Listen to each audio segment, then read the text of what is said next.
এই মুহূর্তে খুলনার পিটিআই মোড়ে আছেন সহকর্মী আব্দুল্লাহ আল মামুন রুবেল। সরাসরি যাব তার কাছে। রুবেল,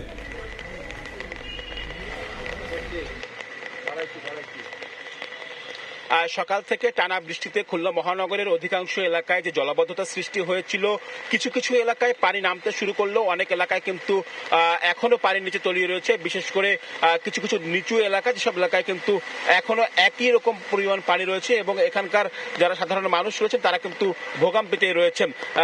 এই যেমন আমি এখন রয়েছি নগরের আহসান আহমেদ রোড, যেটি পিটিআই মোড় সংলগ্ন। এই জায়গাটিতে কিন্তু এখনো প্রায় হাঁটু সমানের থেকেও বেশি পানির নিচে তলিয়ে রয়েছে এবং এখানকার সেই সঙ্গে নতুন খবর হচ্ছে যে সকাল থেকে বৃষ্টি হলো, 10টার পর থেকে কিন্তু বৃষ্টি ছিল না, কিন্তু কিছুক্ষণ আগে আবার নতুন করে বৃষ্টি শুরু হয়েছে এবং ফলে এই জলাবদ্ধতা আবারও নতুন করে বাড়তে পারে বলে আশঙ্কা করা হচ্ছে।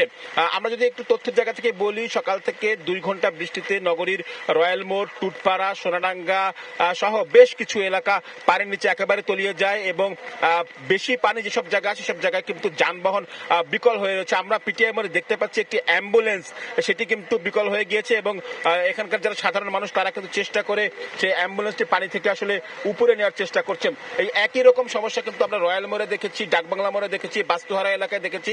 অধিকাংশ জায়গায় কিন্তু একেবারে পানির নিচে নিমজ্জিত রয়েছে। খুলনা সিটি কর্পোরেশন কর্তৃপক্ষ বলছে যে এই পানি নিষ্কাশনের জন্য তারা আসলে চেষ্টা করছেন এবং একই সঙ্গে যদি আমরা একটু বলি যে যারা নগরবাসী যারা দুর্ভোগে পড়েছেন তারা কিন্তু আসলে অভিযোগ করছেন যে এই সিটি কর্পোরেশনের যে বছরের পর বছর যে উদ্যোগ, সেই উদ্যোগ কিন্তু আসলে খুব একটা কার্যকর হচ্ছে না।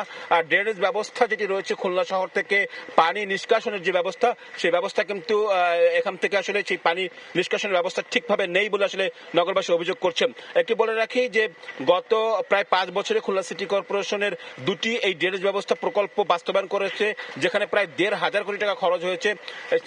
যে খরচের পরেও কিন্তু নগরবাসী কোনো সুফল পাচ্ছে না বলে অভিযোগ। তো আমার কাছে এই ছিল খুলনা থেকে যে জলাবদ্ধতা তার সবশেষ খবর।